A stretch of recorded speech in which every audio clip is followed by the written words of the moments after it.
Donc on va commencer cette conférence qui va être assez passionnante, je crois. Donc en fait sur enjeux éthiques et juridiques. Donc nous allons avoir 4 intervenants qui vont pouvoir en fait développer un peu ce qui a été déjà évoqué ce matin, mais là on va vraiment développer pour aller peut-être au cœur du problème, des enjeux éthiques, des enjeux déontologiques et des enjeux juridiques. Et on va commencer tout de suite en donnant la parole au docteur Robin Kremer, qui est donc médecin directeur de l'espace éthique régional des Hauts-de-France. Donc je vous laisse la parole. Merci pour cette invitation. Alors effectivement, je suis médecin, je suis réanimateur pédiatre de formation. C'est dire si je ne connais strictement rien à la dictologie. Je ne connais pas grand-chose au numérique, c'est donc au titre de l'espace éthique que je suis là, et on a été interpellé un certain nombre de fois concernant ces évolutions numériques, et je voudrais partager avec vous justement un point de vue presque de Benet, une réflexion de Benet qui part de la base et qui se pose la question, qu'est-ce que cette évolution numérique provoque chez le soignant? J'ai fait un choix. Et ensuite, éventuellement, après un tout petit peu, j'évoquerai chez le soigné. Et pour cela, je suis parti, puisque je suis réanimateur, j'aime bien simplifier les choses, de la question de quand commence le numérique. Alors déjà, j'ai appris que numérique et digital, c'était strictement synonyme, que digital était un anglicisme, et que parce que les anglo-saxons comptaient sur leurs doigts, et qu'en fait, numérique, ça voulait dire exactement la même chose. Et si on doit chercher quand commence le numérique, alors c'est volontairement simpliste, je dirais que ça commence à la cartographie, puisque ça veut dire mettre en chiffres des données objectives, et une carte routière, c'est déjà transformer la réalité en chiffres sous forme de distance, d'altitude, de courbe de niveau, etc. Et donc, ça veut dire faire remonter le numérique à Mercator, ce qui est un petit peu osé, je le conçois, mais ça permet éventuellement dans un pas à pas de regarder qu'est-ce qui se passe au fur et à mesure qu'on développe ces choses-là. Alors, on est sur cet exemple-là, déjà, on peut poser un risque de premier ordre, c'est la critique de l'information. C'est-à-dire que si vous avez juste une carte, mais que vous ne connaissez pas sa date, eh bien, les arbres peuvent pousser, les chemins forestiers d'exploitation se déplacent, on a construit de nouvelles maisons, et votre carte, vous n'en faites rien. Si vous n'êtes pas capable de critiquer cette information, vous êtes déjà en défaut par rapport à ces progrès que constitue une carte, et personne ne va contester le fait qu'avoir une carte d'un lieu, c'est un progrès par rapport à ne rien connaître du tout de cet endroit-là. En médecine, on a un risque exactement le même. Alors j'ai pris un exemple réanimatoire de la tension artérielle, toutes ces valeurs. En réanimation, on a énormément de valeurs partout. Se baser une prise en charge uniquement sur un chiffre tensionnel qu'on ne critique pas, si on n'a pas critiqué la prise de tension et le contexte dans lequel elle a pris, ça veut dire qu'on prend le risque de faire des erreurs et de faire des déductions qui sont absolument fausses. Le progrès suivant, vous voyez, je passe de Mercator au GPS, c'est quand même un énorme saut, c'est une association avec une machine qui va vous géolocaliser. Et là, on a à ce moment-là un mécanisme qui va remplacer ce que faisait l'humain. L'humain regardait sa carte, vérifiait si ça correspondait aux données d'environnement dans lesquelles il était. Est-ce qu'effectivement je dois avoir une montagne? Oui, j'ai une montagne. Est-ce que j'ai un chemin? Oui, j'ai un chemin. Là, l'appareil le fait. Alors, ça fait surgir un risque de deuxième ordre qui est la perte de vécu, en fait. À gauche, c'est ce que je vous disais, on compare la carte avec le paysage.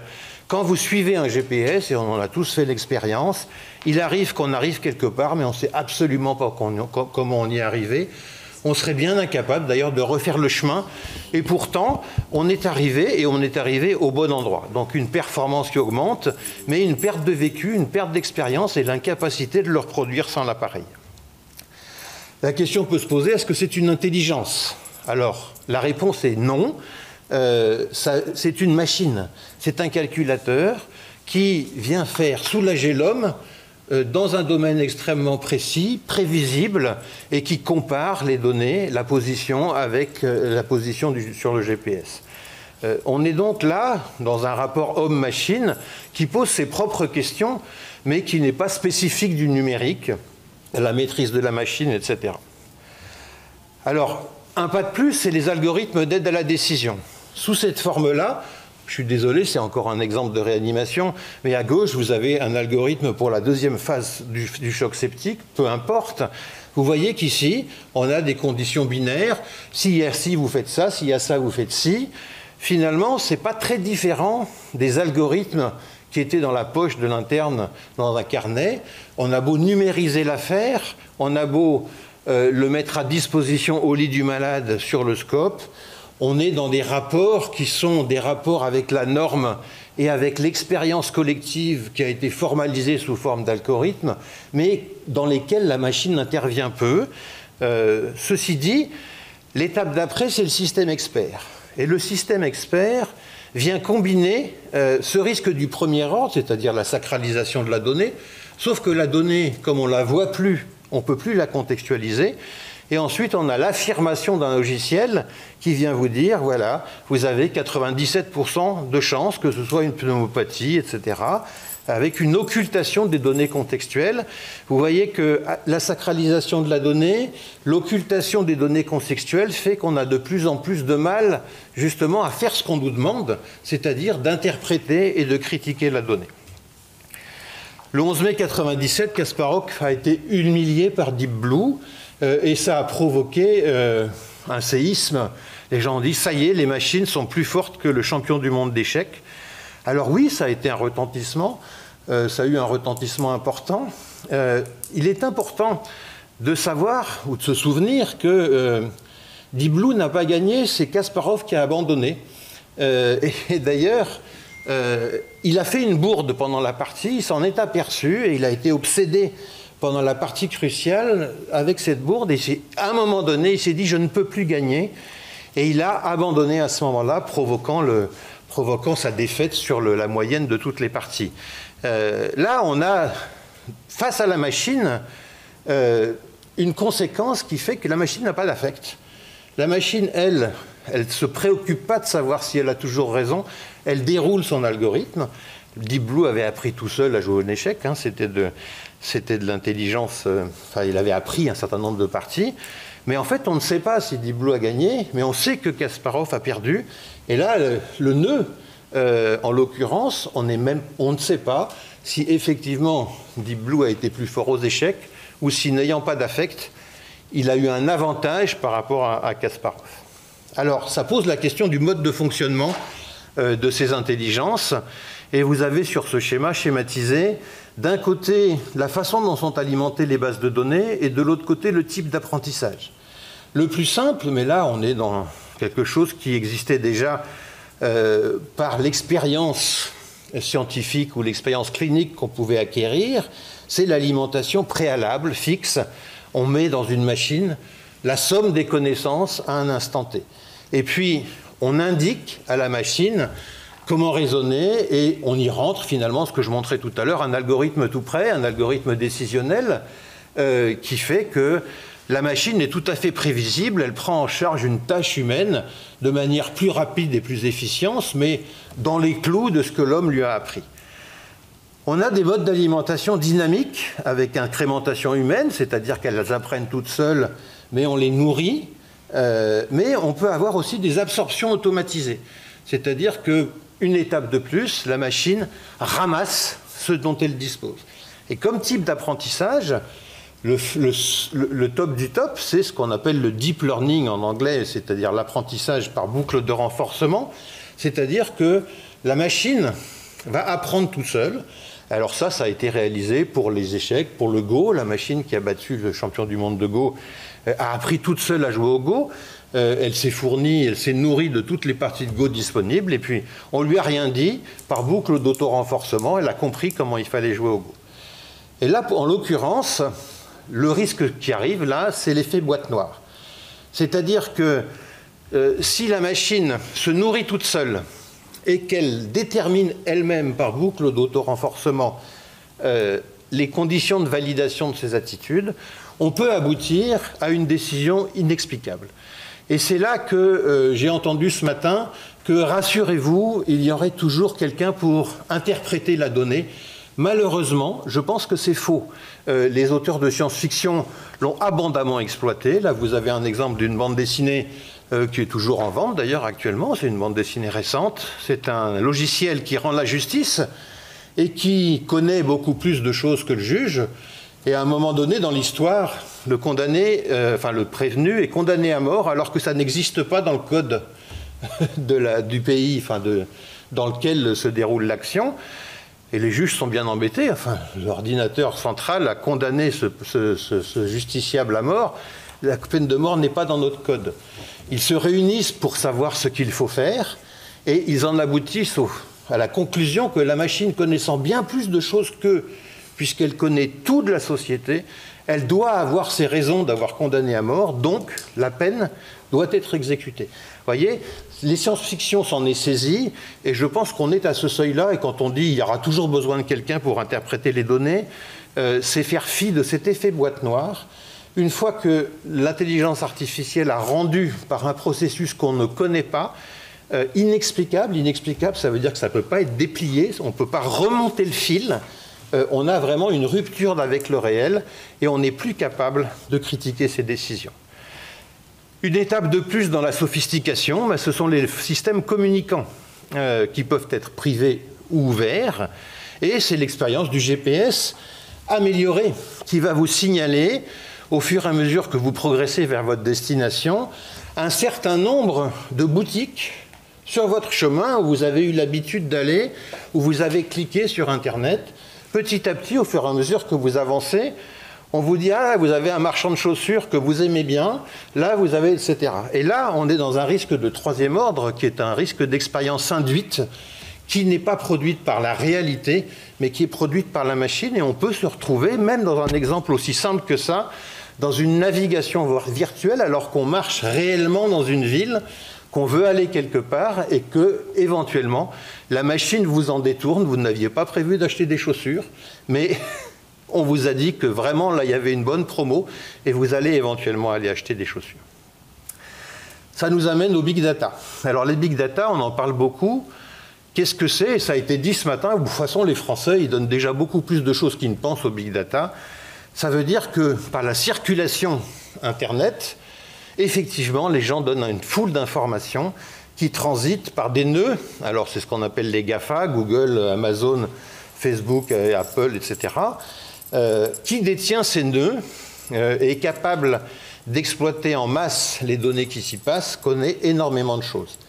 Bien sûr, il y a des systèmes sécurisés, c'est ce qui est figuré en rouge, qui sont opaques pour les gens qui détiennent les nœuds de circulation, mais qui arrivent forcément quelque part par quelqu'un qui vous rend un service. Ce service, gratuit, en réalité, est financé par la vente à des tiers ou l'exploitation personnelle de ces données qui permettent, ça c'est le modèle classique apparent, de vous renvoyer des publicités ciblées.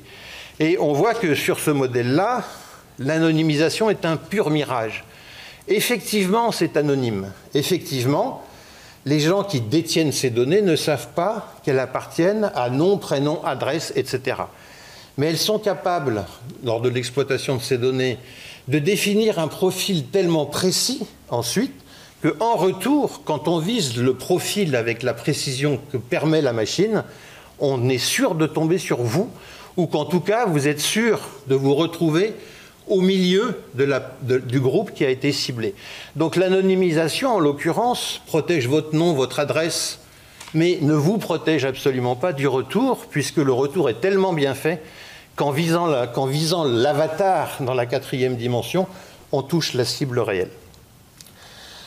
Le problème du consentement, en réalité, oui, on consent, on appuie sur des touches, mais il y a d'une part un impossible refus, parce que si vous voulez avoir le produit, vous allez cliquer oui 4 fois de suite, sans vraiment lire, mais quand bien même vous liriez, vous cliqueriez oui aussi parce que vous avez envie d'avoir la fonctionnalité qui s'y attache. Et qui plus est, on parle de consentement, mais en réalité, vous signez un véritable contrat qui court jusqu'à ce que vous l'interrompiez. Un consentement, si on prend l'exemple, par exemple, des relations amoureuses ou sexuelles, ça s'interrompt, ça doit être renouvelé, c'est vivant, et c'est pas parce qu'on a dit oui une fois que la fois suivante, c'est automatiquement oui. C'est la différence avec un contrat qui, une fois qu'il est signé, court indéfiniment jusqu'à ce qu'on y mette terme. Qui va arriver à remonter le fil de tous ces contrats qu'il a signés pour les arrêter un par un? On voit bien que, d'une part, il y a un impossible refus, et de l'autre part, il y a une impossibilité de mettre fin à tous ces contrats, ou en tout cas une véritable difficulté matérielle. Et ça amène à un risque de quatrième ordre, qui, pour certains, est de la science-fiction, mais en réalité, j'ai vu ce matin, ça figure dans le rapport d'ailleurs sur le numérique en santé et l'addiction, c'est les conséquences vers la recherche. Vous avez soit des GAFA ou des organes officiels qui ont accès maintenant à un certain nombre de soucis, de préoccupations, d'inquiétudes, des choses assez floues qui n'ont pas forcément été d'ailleurs conceptualisées, mais qui sont analysables sous forme statistique, sous forme de profils. Ces profils, la recherche va en avoir besoin. Oui, les gens qui mettent en place Prédis, etc., ont raison de dire qu'il vaut mieux que ce soit des institutions publiques, étatiques ou académiques qui détiennent ces bases, mais la course aux données va forcément être gagnée en volume par les GAFA, puisque ça a été dit ce matin aussi, les gens donnent, sans le savoir, énormément de choses. Donc on aura toujours une disproportion, et tôt ou tard, on est obligé de prendre en compte le fait que la recherche académique devra acheter des données, et ces données, éventuellement, auront été préformatées, analysées, puis réinjectées dans la recherche médicale, et on peut assister à une nouvelle nosologie en termes de maladies, même en poussant plus loin dans la science-fiction. Je pense qu'on peut prédire qu'on verra surgir des nouveaux concepts de maladie ou du normal et du pathologique en tant que maladie qui correspond à un souci et qui, comme par hasard, sera justement accessible aux nouveaux traitements proposés par tel laboratoire. Il est tout à fait possible qu'on se retrouve avec une nosologie médicale qui soit qui soit calquée, voire même fabriquée, en fonction des parts de marché ou des possibilités de traitement qui vont être proposées par l'industrie. Alors évidemment, quand je dis ça, ça paraît de la science-fiction, mais c'est vraiment le genre de choses dans lesquelles, en tant que soignant, quand on est face au numérique, on doit se projeter, on doit se dire que c'est possible. Et là, pour le coup, vous voyez bien que les lois n'y peuvent rien, puisque ça passera par la recherche parfaitement légale et officielle, et ce n'est pas accessible aux remparts de droit. Une autre précision que je voulais donner en termes de risque scientifique, c'est que l'anonymat n'est pas que protecteur. Effectivement, au moment où on anonymise, et on pense que le contrat, quand on cède ces données, fait qu'on ne peut plus remonter à vous en termes de nom, adresse, téléphone, etc., veut dire qu'on sépare complètement les données, qui sont des matières inertes, et puis la personne qui les a fournies. Ces données sont l'objet de recherche, et il y a des ingénieurs, des jeunes loups, qui viennent faire tourner leurs outils prédictifs, etc. dessus, qui sont passionnés par leur métier, et d'ailleurs c'est tout à fait respectable, et qui vont faire tourner sur cette base constituée des données pour l'analyse radiologique, par exemple, etc. Que se passe-t-il si un jeune ingénieur fait tourner sa machine et découvre que dans un cas sur deux, on a méconnu des cancers de la prostate, par exemple? La question n'a jamais été posée avant. Il va se retrouver avec des données qui confortent l'utilité de son outil, il va avoir envie de le vendre, mais que fait-on avec ces 50% de cancers de la prostate non détectés? Est-ce qu'on doit revenir vers les gens qui ont fourni les données? Est-ce qu'on doit faire une annonce pour dire attention, dans les Hauts-de-France, un cancer de la prostate sur deux est méconnu? Est-ce qu'on doit prendre... Voilà, ça n'a pas été pensé avant.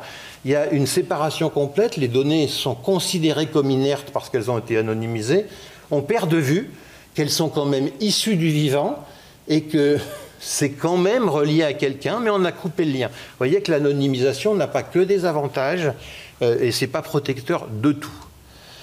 Côté patient, ça sera ma dernière diapositive. Alors, par choix et parce qu'on n'a pas le temps de faire plus, Il y a aussi des phénomènes tout à fait pareils, enfin tout à fait comparables.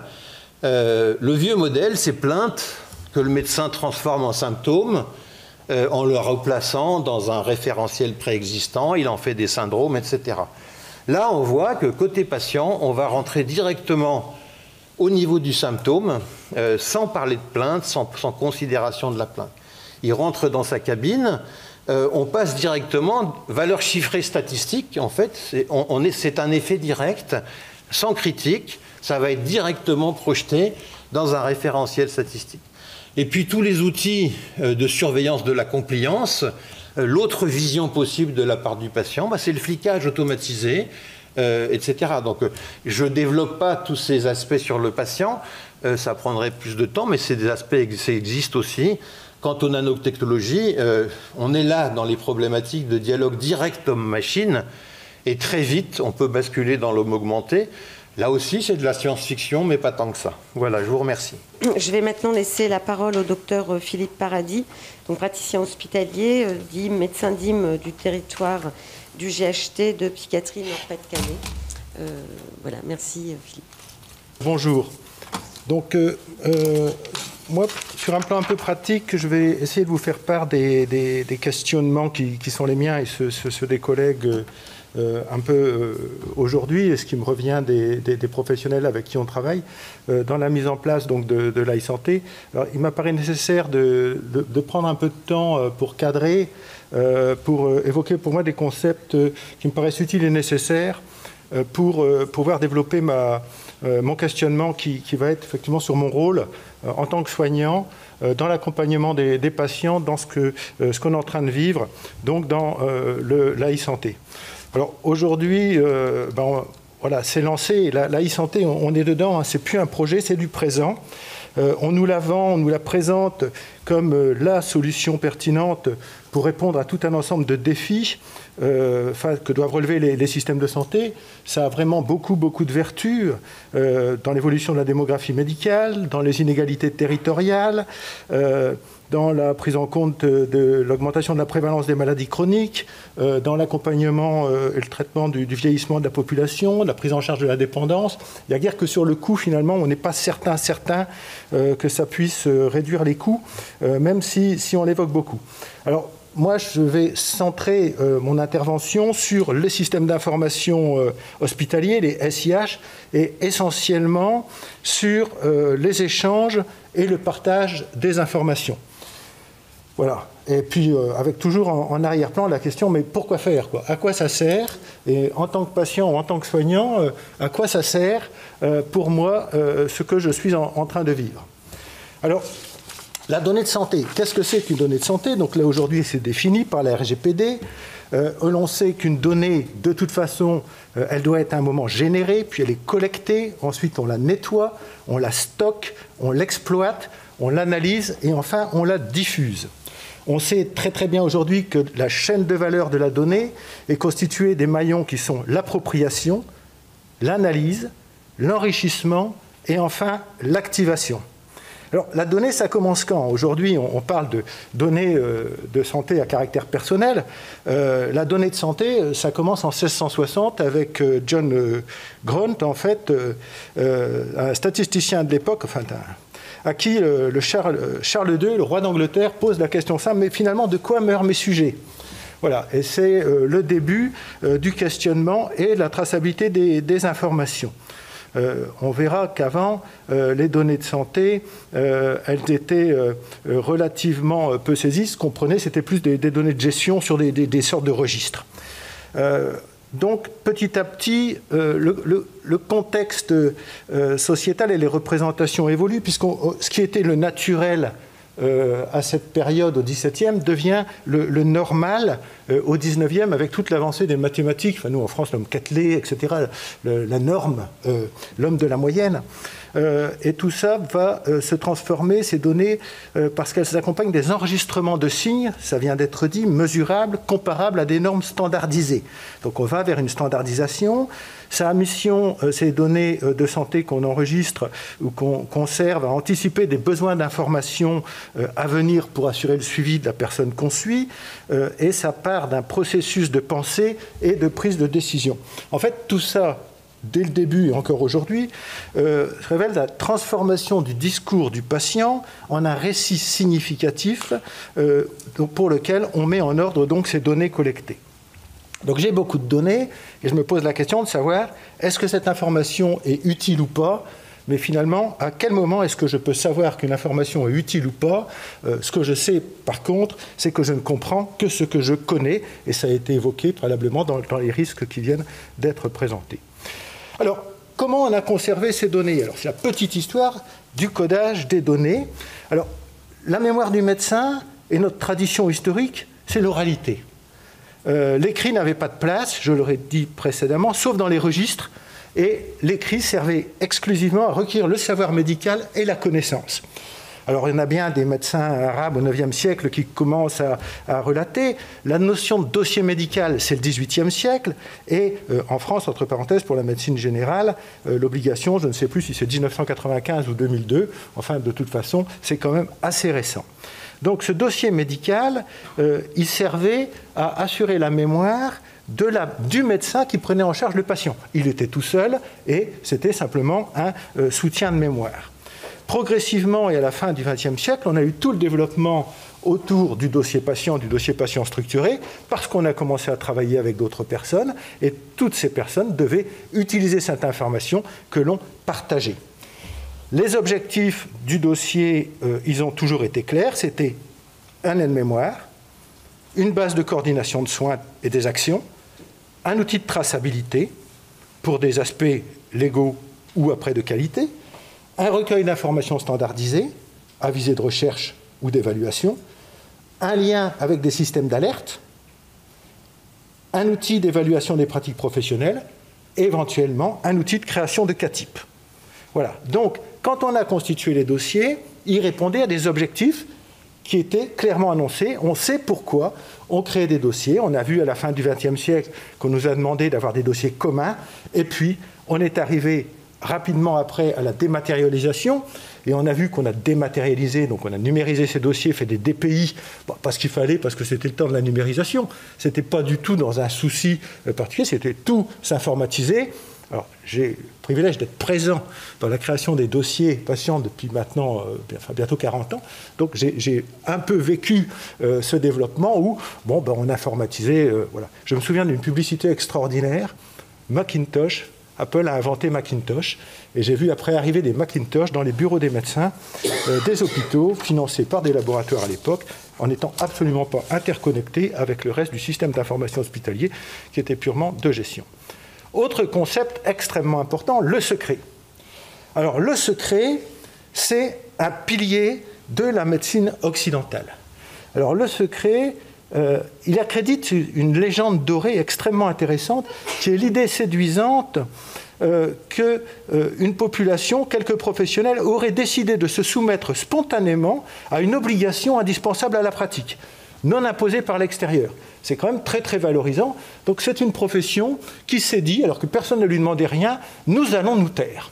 Alors ça, c'est la légende dorée, parce que la réalité est tout à fait différente, puisque pour les Romains, ce n'était pas vrai, au Moyen-Âge, ce n'était pas vrai. Ça, c'est repris simplement dans un écrit d'Hippocrate. En dehors de ça, enfin, prétendu, ou en tout cas associé à Hippocrate, on ne voit apparaître les premiers textes après, aux périodes de la Renaissance, que sur une nécessité, en fait, de discrétion.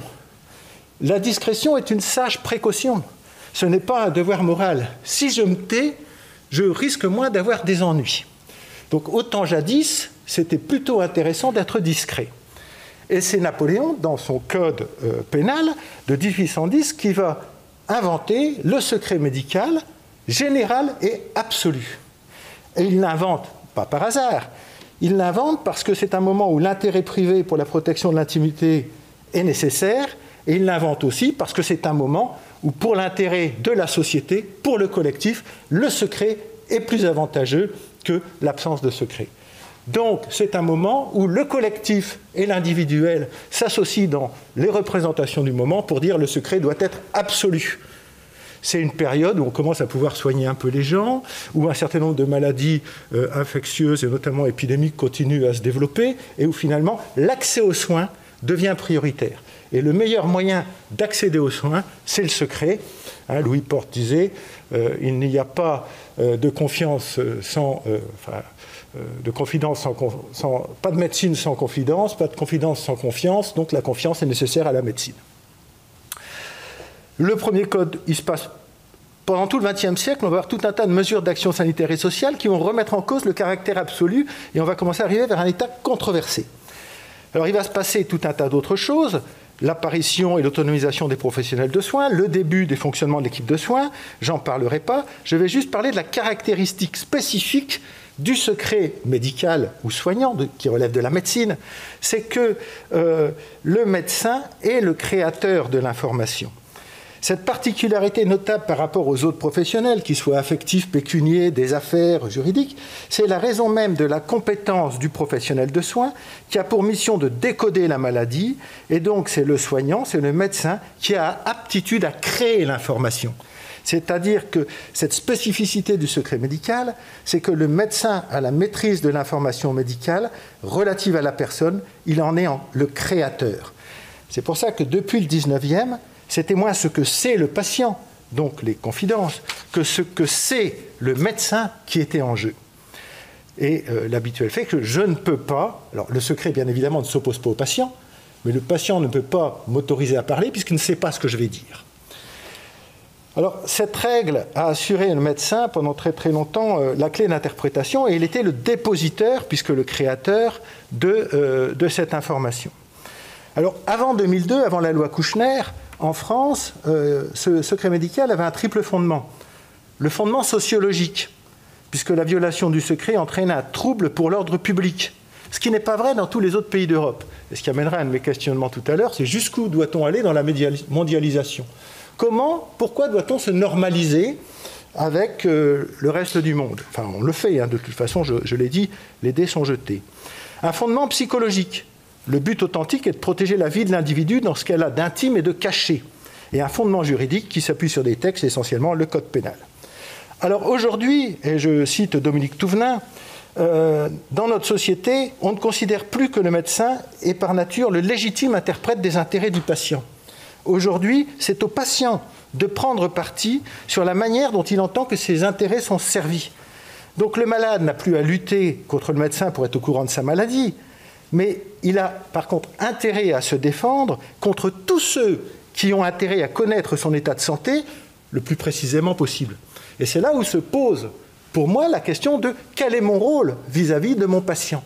Comment puis-je aider mon patient à préserver ses intérêts dans la relation ? Est-ce que c'est mon rôle ? Ou finalement, est-ce que ce n'est pas du tout mon problème ? Alors l'expression, le consentement, l'expression du patient, alors on a vu, j'ai parlé de le consentement aux soins. Alors consentement aux soins, soignant, ça me paraissait légitime, j'ai des connaissances, j'ai un savoir, je suis un sachant, je suis à même de pouvoir effectivement conseiller, exposer, présenter un certain nombre des risques auxquels s'expose le patient s'il suit mes préconisations ou mes conseils. Pour le partage des données, en quoi suis-je compétent sur le devenir des données qui vont être déposées on ne sait où ? Ah, bien sûr, j'ai une idée très très claire du fonctionnement réglementaire et de la façon dont, en toute lumière et en toute transparence, ces données vont être traitées. Bon. Je ne sais pas, aujourd'hui, en combien de temps est nécessaire pour que toutes les informations d'une base de données ultra sécurisée apparaissent sur le dark net. Je ne sais pas quelle est la capacité réelle de protection de mes données dans le système aujourd'hui. Je n'en ai aucune idée. Comment puis-je conseiller quelqu'un sur le devenir et l'intérêt pour lui que peut présenter le fait de mettre à disposition et de partager un certain nombre de ces données. Alors, on se retrouve dans une situation binaire. Bon, après, on a une culture ontologique. Hein. Être ou ne pas être, c'est la façon de fonctionner, analytique. Hein. On est ou on n'est pas, donc je refuse ou je consens. À partir du moment où je refuse, je vais faire une porte, plus de discussion possible, tout est fermé. À partir du moment où je consens, en fait, le principe est clair. Ça veut dire que j'accepte la part d'imprévu qui peut être cachée, c'est-à-dire que j'accepte un risque. Après, je perds la possibilité de faire valoir mes droits si jamais il arrive quelque chose, puisque de toute façon, je savais qu'il y avait un risque, je n'en connaissais pas la nature, mais j'ai dit oui, donc j'ai signé. Voilà. Quel est mon rôle de guide? Quelle est ma responsabilité? Quelle est ma place dans cette gestion du secret et du consentement? Alors, ce consentement, on voit bien que même si on évoque un consentement éclairé, qui peut laisser présupposer que c'est un acte de raison. Soyons sérieux, il n'en est rien. C'est quelque chose qui apparaît, qui est contemporain d'une pratique de la médecine, il y a une trentaine d'années, d'ailleurs, où paradoxalement, une forme de méfiance importante était à l'œuvre, une mise en doute. N'est-ce pas, finalement, une sorte d'exigence de transparence qui vient chercher à rétablir une confiance perdue en l'autre? Ça, c'est vraiment une question. Mais il ne peut pas être éclairé. Le consentement ne peut pas être éclairé, puisque je ne sais pas quel est le risque. Et on voit bien qu'on est dans le champ de la croyance, et absolument pas dans le champ de la rationalité. Mais si les autres le font, c'est sûrement bon. N'est-ce donc pas pour faire oublier qu'il n'y a aucun fondement rationnel au consentement que l'on le veut à tout prix éclairer? J'accepte la contingence de ce qui peut se produire. Je ne peux pas me retourner juridiquement en arguant que je ne savais pas. Ce qui ne repose pas sur un « je savais », mais bien sur un « je te reconnais », je te crédite, je crois en ton autorité. Je dis oui, même si je ne sais pas exactement à quoi je consens. Et c'est ainsi. Mais à partir de quel moment en sait-on assez pour décider? À partir de quel moment je peux conseiller un patient sur ce qui est intéressant pour lui à partager de l'information? Les outils, on a évoqué Prédis, on évoque le DMP, les outils de partage d'informations et d'échange. L'échange d'informations, ça vise à donner des informations pour permettre la continuité de la prise en charge, et l'échange, c'est un transfert d'informations vers une personne qui est désignée. Le partage, c'est une autre nature.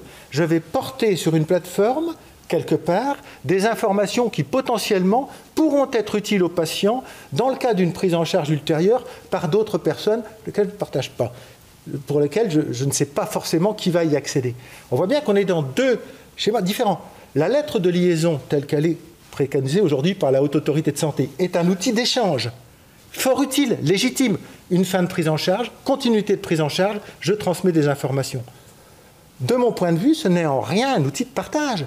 Qu'est-ce qu'une lettre de liaison a à faire sur un outil de partage d'informations pour pouvoir y être présenté des années après, avec des informations qui concernent un événement passé et qui n'ont plus aucune incidence, intérêt dans la prise en charge du patient? Alors historiquement, le consentement se révèle en philosophie politique pendant le XVIIIe siècle. Ce sont les théoriciens du pacte social qui l'inventent, Grotius, Hobbes, Rousseau. Le consentement est une obligation que l'on s'impose, une obéissance à la loi que l'on s'est prescrite. Dans le contrat social, Rousseau dit « Il n'y a qu'une seule loi qui, par sa nature, exige un consentement unanime. C'est le pacte social. La notion de pacte mobilise une adhésion subjective, contrairement à la soumission au plus fort qui est pure cession. Le pacte n'est pas identique au contrat, ça a été évoqué tout à l'heure. Il sous-tend une notion de foi dans la parole de l'autre en laquelle on croit. Le forçage. Le consentement peut-il être extorqué? L'obéissance exigée par un pouvoir, un corps politique qui s'autoproclame juste se situe au-delà même de l'obéissance comportementale. Pour Frédéric Gros, ce qui est exigé est alors de l'ordre de la surobéissance, c'est-à-dire une obéissance qui démontre, au-delà de la soumission, le consentement à cette soumission. La distinction entre consentir et céder n'est pas étrangère à cet écart, d'ailleurs, entre la révolte comme premier acte qui dit non. Le consentement, qui est une affirmation et un choix, acceptation et reconnaissance, se retourne alors contre le sujet lui-même pour devenir soumission et démission. Consentir signifie alors céder. Là, je consens du pacte devient alors une soumission à un « tu dois consentir » qui correspond à la dictature. Pour Camus, d'ailleurs, le brouillage de cette frontière entre consentir et céder est le propre même d'une logique totalitaire. La mise en œuvre de mon espace numérique, qui est quand même un projet largement souhaité, pour lequel les technologies aujourd'hui le rendent possible, le rendent présent. Au 1er janvier, l'intégralité des citoyens français, assujettis sociaux, verront mon espace numérique ouvert. Et le régime de consentement à l'alimentation du dossier médical partagé, qui gardera encore un moment ce nom, passer d'un concept de droit de consentement explicite au concept de droit d'opposition. En tant que citoyen concerné, je n'ai toujours pas reçu d'informations de la part de l'assurance maladie, de la sécurité sociale, pour me permettre de faire valoir mon droit d'opposition. 3 départements ont expérimenté mon espace numérique depuis le milieu de l'année dernière.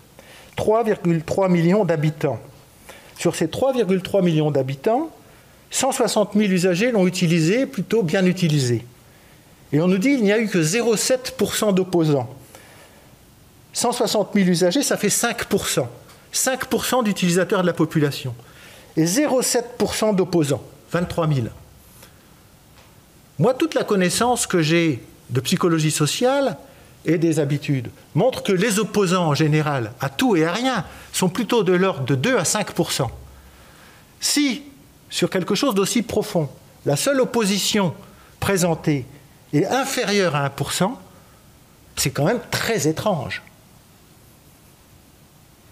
C'est interpellant. Moi, en tout cas, ça me questionne. Voilà.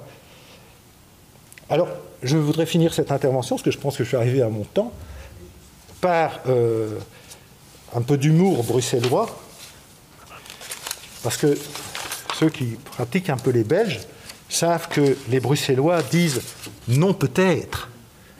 Et « non peut-être », ça veut dire « oui sûrement ». Je vous remercie.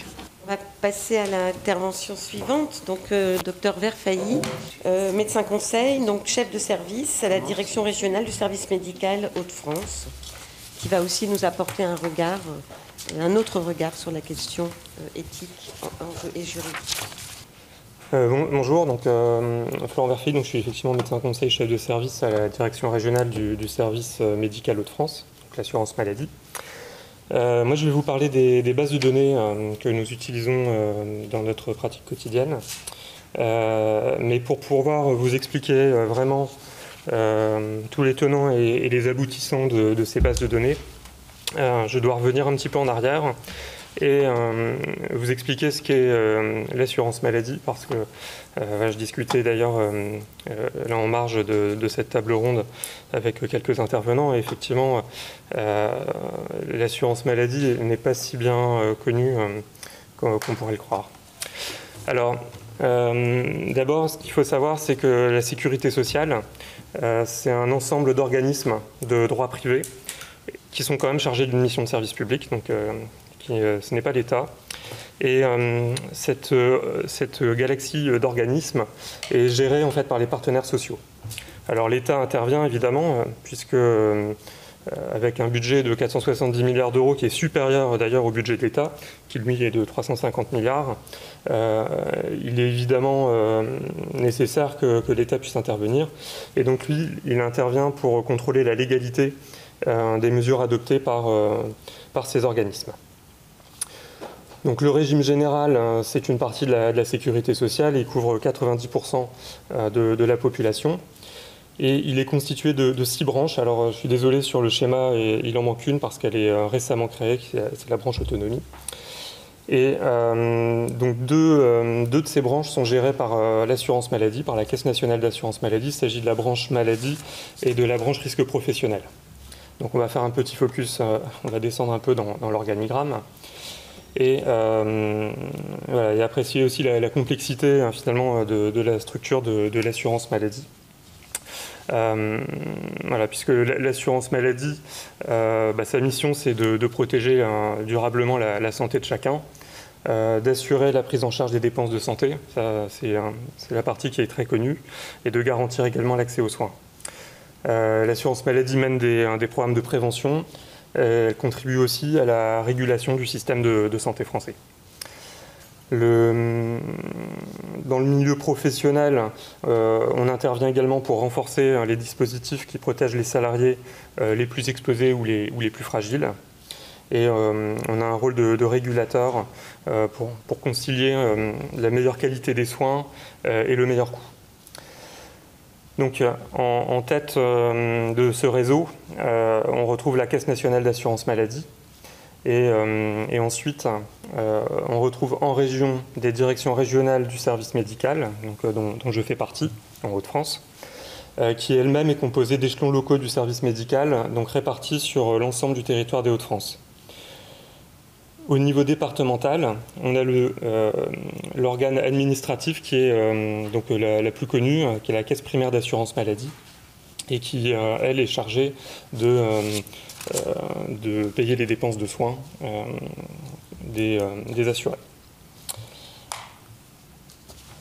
Alors, en Hauts-de-France, donc, on a, je l'ai dit, donc 9 échelons locaux du service médical qui, en fait, viennent conseiller les 9 caisses primaires d'assurance maladie de la région. Voilà. Donc, on a un organe qui est médical et qui est régional, et on a des organes départementaux à subdépartementaux, notamment pour le Nord et le Pas-de-Calais, qui sont, eux, administratifs.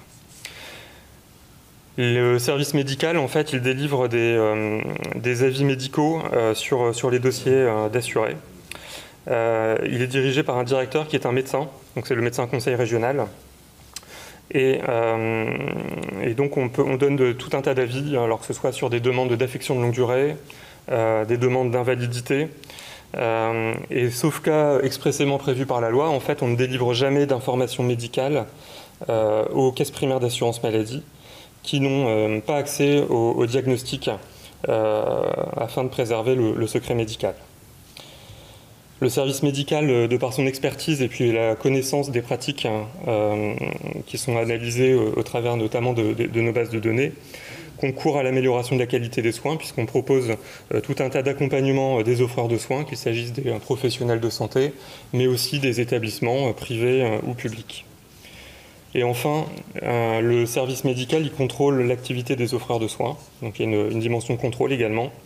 Le respect des recommandations de bonne pratique, donc on se base beaucoup évidemment sur les référentiels HAS, mais pas que. Et également un rôle de détection de la dangerosité de certains professionnels de santé, ce qui est parfois constaté. Plus récemment, dans le cadre de la crise sanitaire, nous avons confié la mission de contact tracing, que vous connaissez bien, je pense, dont le but est de briser les chaînes de contamination, donc c'est tout à fait d'actualité. Et également une démarche dite aller vers, c'est-à-dire que depuis mars 2021, on réalise une vaste opération en direction de toutes les personnes âgées de 75 ans qui n'ont pas été vaccinées contre le Covid et également vers les personnes atteintes de pathologies graves pour essayer de les inciter à aller se faire vacciner, et notamment les personnes qui sont éloignées du système de santé. Alors je vais maintenant en venir aux bases de données et d'abord vous expliquer comment sont alimentées ces bases, puisque c'est la source de la donnée. Donc on va prendre l'exemple de monsieur Alain Fini, qui a 60 ans. Il est reconnu en ALD donc suite à une demande faite par son médecin traitant pour une maladie de Parkinson. Mais aujourd'hui, il consulte son médecin traitant puisqu'il a mal au dos. Alors sur l'image, c'est plutôt les lombaires. Donc il consulte son médecin traitant qui lui prescrit donc du paracétamol. Il va également lui prescrire de la kinésithérapie et comme ça fait un moment qu'il a mal au dos, il lui prescrit aussi une radiographie. Et donc là, on est vraiment à la source de toute une alimentation de bases de données, puisque dans nos bases, alors d'une part, Monsieur à l'infini, le service médical sait qu'il a une maladie de Parkinson, puisqu'il y a eu une demande d'affection de longue durée faite par son médecin traitant. Il a consulté son médecin traitant, donc est enregistré dans nos bases de données une consultation, c'est à 25 € chez le docteur Guéry. Il est allé à la pharmacie Effet Gagnant qui a donc enregistré avec le code CIP13 le paracétamol qui lui a été délivré et on sait également que c'était le docteur Guéry qui lui avait prescrit. Donc ça c'est encore un enregistrement dans la base de données. Il se rend au cabinet de son radiologue. Là encore, on va être enregistré avec un acte CCAM, l'acte de la radiographie qui a été pratiquée, son tarif également. Et puis là encore, on va savoir que c'est le docteur Guéry qui lui avait prescrit. Bon, je pourrais continuer comme ça à l'infini, parce qu'il y a également la kinésithérapie. Alors ça s'arrête là parce que Monsieur à l'infini, en fait, lui va être hospitalisé à un moment donné.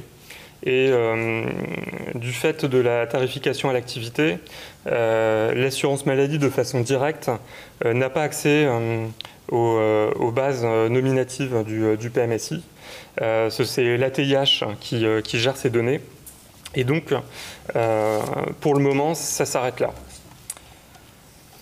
Alors, là, ici, on peut voir les différentes données qui peuvent être enregistrées et qui constituent en fait le patrimoine informationnel de l'assurance maladie. On a une base de données qui s'appelle ERASM. ERASM signifie extraction, recherche et analyse pour un suivi médico-économique. Donc c'est bien une base médico-économique. Donc vous avez d'un côté des données de remboursement qui sont nominatives. Donc c'est la consultation chez le docteur Guéry, c'est le paracétamol prescrit par le docteur Guéry et délivré par la pharmacie Effet Gagnant, etc. Donc là sont enregistrés tous les soins de ville, donc avec un codage des actes via la carte vitale, l'activité des cliniques privées à travers les bordereaux de facturation, et également les actes et consultations externes des hôpitaux publics. Donc là, on s'arrête aux actes et consultations externes puisque nous n'avons pas d'accès aux données d'hospitalisation à ce stade. Donc ça, ce sont des données qui sont accessibles aux caisses primaires d'assurance maladie. Et puis sur la droite, vous avez les données médicales, qui elles sont nominatives. Donc il y a le code, d'abord le numéro de l'affection de longue durée, donc qui est l'affection de longue durée numéro 16, donc vous savez qu'il y en a 29, l'ALD. Donc c'est la maladie de Parkinson. Et également son diagnostic, qui est codé selon la classification internationale des maladies, la 10e version, c'est le code G20. Et là, ce sont des données qui sont accessibles aux médecins conseils de l'assurance maladie via les échelons locaux du service médical.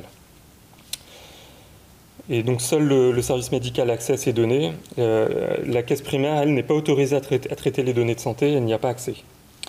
Et donc, s'agissant de cette base de données, il existe un dispositif spécifique prévu par la CNIL, pardon, pas la caisse, par la CNIL, qui est une double habilitation, c'est-à-dire que pour pouvoir accéder à ces bases de données, alors évidemment le nombre d'accès est réduit, et ça nécessite donc une habilitation à la fois par le directeur de la caisse primaire d'assurance maladie et également par le médecin conseil chef de service de l'échelon local du service médical.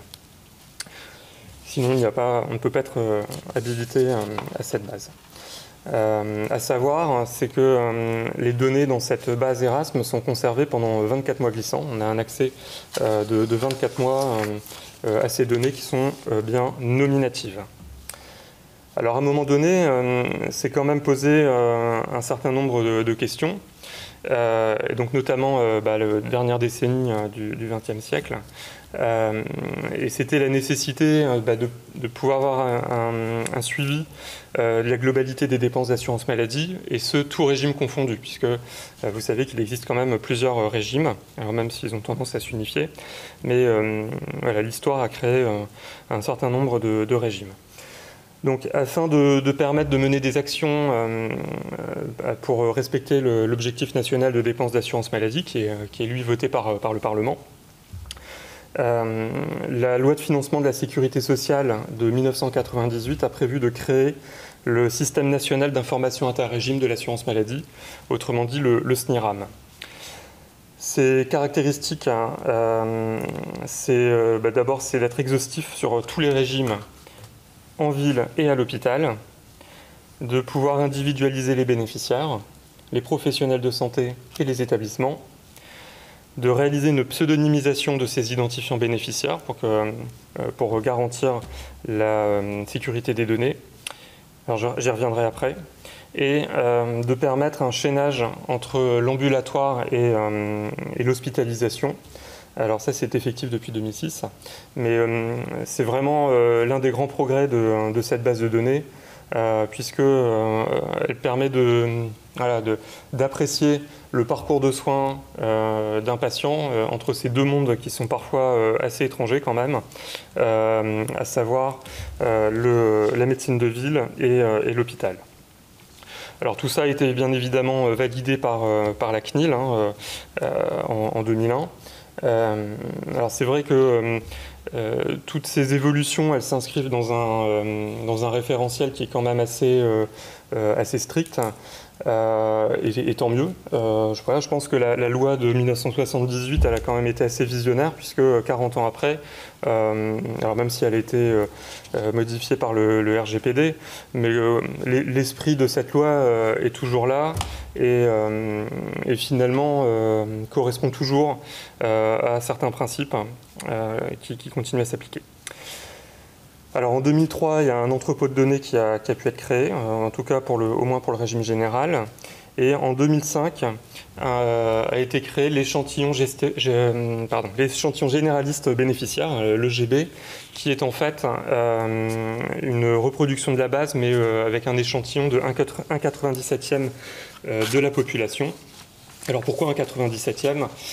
Tout simplement parce que quand vous avez votre numéro de INSEE, le numéro de sécurité sociale, la clé, il y a 97 valeurs possibles. Et donc c'est sur cette base-là qu'a été créée cette base EGB. Donc, qui permet de disposer à partir de données quand même plus restreintes et donc plus protectrices de la vie privée, de pouvoir en tirer un certain nombre d'enseignements. Alors on passe ensuite en 2013, parce que se pose la question, et c'est vraiment une question qui est d'actualité encore aujourd'hui, c'est la question de l'utilité de toutes ces données qui permettaient de suivre les dépenses d'assurance maladie à la base, mais qui intéressait évidemment beaucoup de chercheurs parce que ces données, elles contiennent beaucoup d'informations qui pourraient être utiles à la santé de nos concitoyens. Donc l'idée, c'est de pouvoir utiliser ces données pour produire de la connaissance, informer le public, mais en même temps protéger la confidentialité. Alors ce sont des exigences qui peuvent paraître contradictoires ou difficiles à concilier, et c'est vrai. Et donc ça nécessitait un débat démocratique.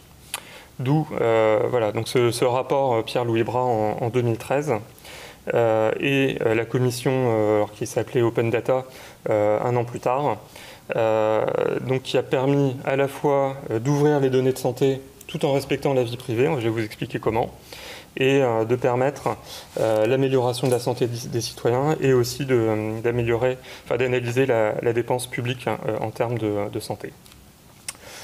Et donc on crée à la suite de ça le système national des données de santé. Donc c'est la loi de modernisation du système de santé de janvier 2016. Donc c'est un texte qui prévoit le chaînage des bases de données de santé existantes. Alors, je vais vous les expliquer. Et également affiche la volonté, alors ça a mis beaucoup de temps à arriver, mais ça commence, d'intégrer d'autres bases de données dans ce système.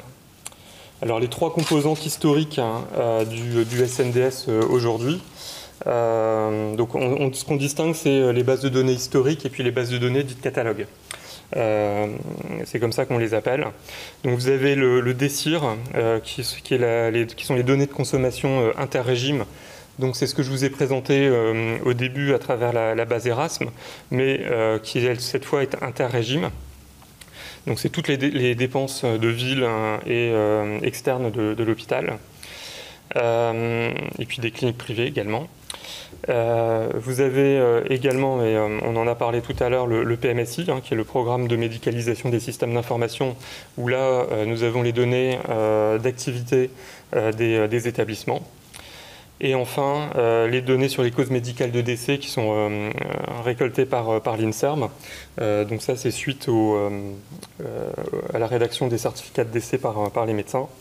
Et donc toutes ces données sont chaînées entre elles, c'est-à-dire qu'on peut reconstituer le parcours d'un patient de la ville jusqu'à son décès en passant éventuellement par l'hôpital.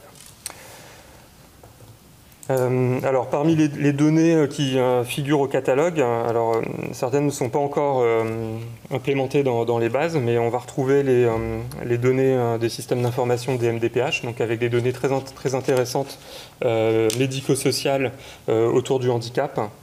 Et puis plus récemment, et ça s'est beaucoup illustré lors de la crise sanitaire, c'est la base au secours de Santé publique France, qui permet d'obtenir assez rapidement un résumé des passages individuels aux urgences. Et puis la base SNDS Fast Track, qui elle permet une remontée rapide des informations du PMSI sur les séjours vraiment spécifiques Covid dans les établissements de santé et qui permet de guider les décisions à prendre au cours de la crise sanitaire actuelle. Alors la loi, donc c'est la L1461-1 du Code de la santé publique, elle a fixé et donc elle contraint les finalités autorisées pour traiter les données au sein du SNDS. Donc elles sont au nombre de 6, auxquelles s'ajoutent 2 interdictions formelles. Ça sera la diapo suivante.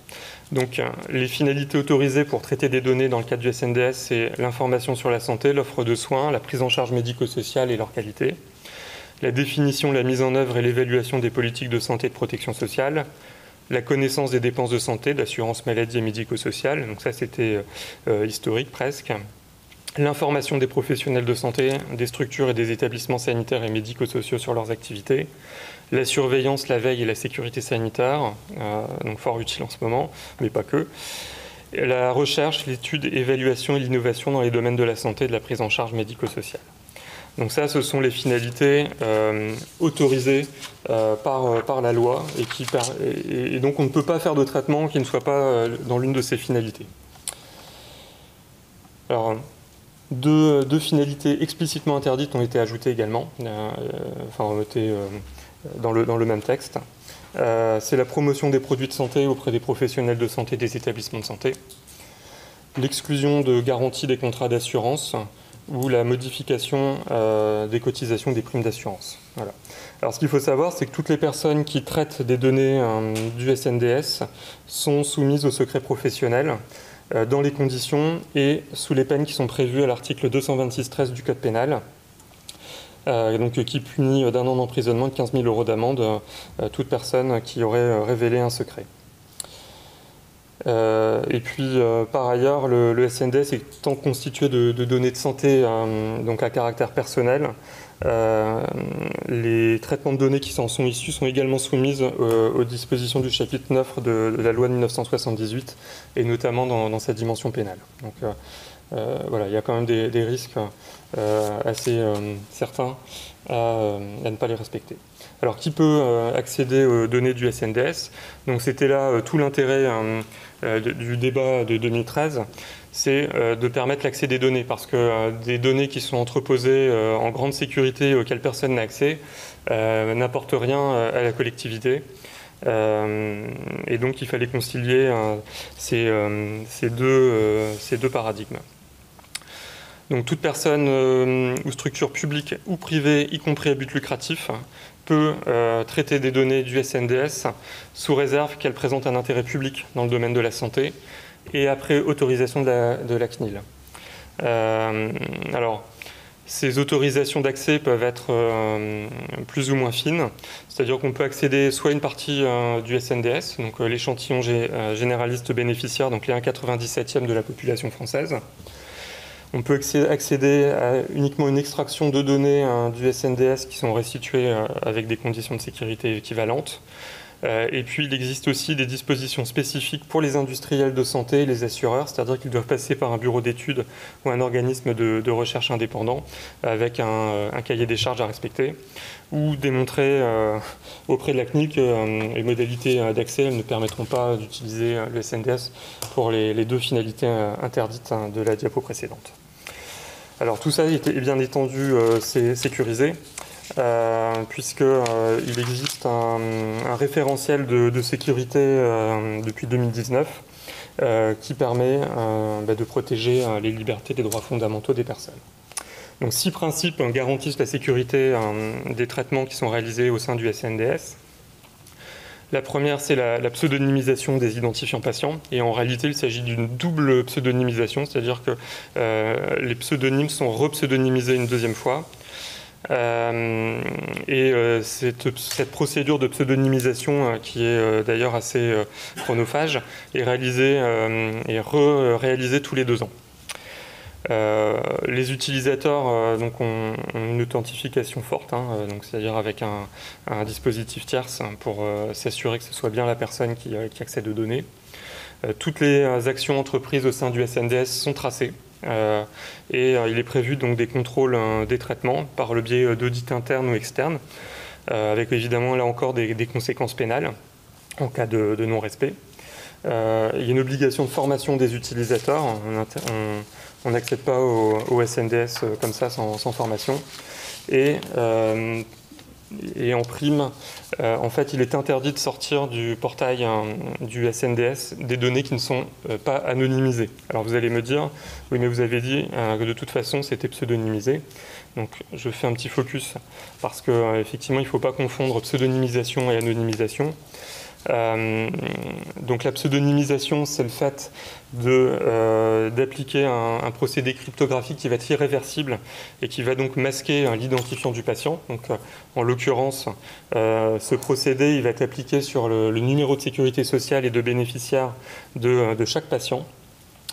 Mais à l'issue de ce traitement, en fait, on conserve les données telles que la commune de résidence, le mois et l'année de naissance, etc. Et donc, ce n'est pas strictement anonymisé, c'est-à-dire que par recoupement, on pourrait quand même, dans certaines situations, réidentifier une personne. Au contraire, l'anonymisation, elle rend impossible toute identification de la personne par aucun moyen possible, et ce de manière irréversible. Et donc, elle va permettre l'exploitation des données personnelles. Le RGPD là ne s'applique plus, puisque de toute façon, on n'a plus la possibilité de revenir à un individu. Et donc c'est la raison pour laquelle, notamment, on ne restitue jamais de petits effectifs dans nos publications, ou même on ne les sort pas du SNDS. Donc souvent, les données elles sont agrégées en réalité. Alors, certains organismes ont par décret un accès permanent à ces données et qui définit les périmètres d'accès aux données. Donc on a une profondeur d'historique de 5 à 19 ans. Selon les organismes. Les aires géographiques sont variables, sont nationales, régionales ou locales. Ça peut être limité aux caractéristiques d'une population. Et il existe des limitations sur la possibilité de croiser un certain nombre d'identifiants potentiels. Donc, ce que je vous ai cité tout à l'heure, donc par exemple le mois et l'année de naissance, la commune de résidence, la date des soins exacts, un jour, mois, année, la date de décès, la commune de décès. Et donc, pour pouvoir faire plusieurs de ces croisements, c'est obligatoirement les organismes qui ont une autorité d'enregistrement médicale, donc avec une responsabilité médicale. Alors enfin, il est également mis à disposition tout un tas de données accessibles en open data, donc à la fois sur le site Amélie, Mescan Santé et puis CEPIDC de l'INSERM. Donc ce sont des données qui sont absolument anonymes et qui ne peuvent pas être réidentifiées. Donc on les évoquait tout à l'heure. Voilà, donc on a vu quand même pas mal d'initiatives aussi de citoyens qui se sont emparés de ces données durant la crise sanitaire. Je vous remercie pour votre attention. Merci beaucoup, c'était intense et intéressant. Je vais donner maintenant la parole donc, à Caroline Kamkar, qui est donc avocate et qui va, juriste ou avocate, oui, les deux, et qui va nous parler effectivement là, de droit et voilà, des enjeux juridiques de l'e-santé. Merci Caroline. Merci. Oui, donc Caroline Kamkar, moi je suis avocate au barreau de Lille. Donc je vais vous parler en effet de la question sous mon angle d'avocate. Donc en pratique, moi dans ma profession, par rapport à mes clients qui ne sont que des professionnels de santé, et à 90% des médecins et vraiment des soignants, qu'est-ce que j'ai pu constater en effet de différent en lien avec cette e-santé? Eh bien très clairement, notamment avec la crise sanitaire, c'est la téléconsultation et la télémédecine qui a explosé. Et alors la télémédecine, c'est une notion, mais moi en pratique, c'est la téléexpertise ou la téléconsultation qui a explosé. Donc avec tout ce qu'elle a de bon, certes, mais aussi par rapport à toutes ces notions qui vous ont été développées, eh bien, on a vu que la téléconsultation a été réalisée dans des conditions déplorables parfois, avec des violations des textes, mais le but était pour les professionnels, bien sûr, de travailler, de pratiquer, de soigner. Alors voilà, j'allais dire, maintenant qu'on en sort, et en fait pas du tout, mais j'avais le sentiment qu'on commençait à en sortir, donc qu'il fallait peut-être maintenant respecter la réglementation. Donc, mais on a eu des petites phases d'accalmie, donc les professionnels de santé ont tout de même été sensibilisés au fait qu'il fallait rentrer dans la réglementation. Et donc, voilà pourquoi ce contexte et ce cadre doit être rappelé, parce qu'on finira bien par en sortir. La téléconsultation, la téléexpertise auront été testées, largement testées. Certains l'ont totalement adapté, ont adoré, y ont vu un caractère positif. D'autres ont détesté, n'intégreront pas la téléconsultation, la télémédecine dans leur pratique. Il n'empêche que, voilà, qu'est-ce qu'on peut aujourd'hui dire de ces pratiques et de mon point de vue? Alors les notions évoluent. C'est pour ça que oui, on entend téléconsultation, télémédecine, télésanté, récemment télésoins. Parce qu'en effet, télémédecine, c'était le médecin. Maintenant, on se rend compte qu'en effet, les soignants, les kinés, les infirmiers peuvent aussi faire des actes dans le cadre, là on sera dans le télésoin. L'ensemble de tout cela, c'est bel et bien la télésanté, avec des notions beaucoup plus générales. Mais ce qu'il faut rappeler avant tout, le point de départ, et ça sera sans doute le résumé de mon intervention, je le fais maintenant, je commence avec mon résumé, c'est que la télémédecine n'a absolument pas pour objectif de remplacer les actes en présentiel. Ce ne sont, ces téléconsultations, ces téléexpertises, ce ne sont que des atouts, des outils complémentaires, et chaque professionnel de santé qui teste va pouvoir, in fine, en conclure à des avantages ou non. Donc elle ne se substituera certainement pas à la pratique classique, et initialement, bien avant la crise sanitaire, la e-santé était un outil qui venait au secours des professionnels. Pourquoi? Dans les cas de désertification, on avait vu qu'en effet, dans certaines zones, il était impossible d'avoir accès aux soins. Alors on s'est aussi rendu compte que dans ces zones-là, on n'avait peut-être pas accès non plus à la fibre et à Internet, et que finalement ça allait peut-être ensemble et que c'était quand même compliqué. Donc on va voir qu'on a pu adapter et développer un petit peu. Donc en fonction de cette situation et donc ces causes initiales, ensuite avec la crise sanitaire, eh bien, il a fallu concilier la prévention, le soin et limiter les risques évitables de propagation du coronavirus au sein des cabinets et des centres de soins. Donc les intérêts, alors, très précisément, prendre en charge plus rapidement le patient.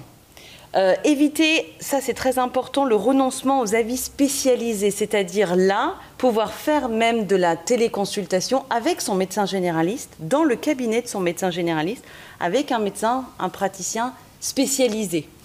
avoir accès et renoncer à des délais beaucoup trop longs, éviter des déplacements inutiles. Surtout, là, on le voit, ça c'est peut-être un apport par rapport à la crise. Favoriser le partage d'informations dans le contexte qui vous a été expliqué avant moi.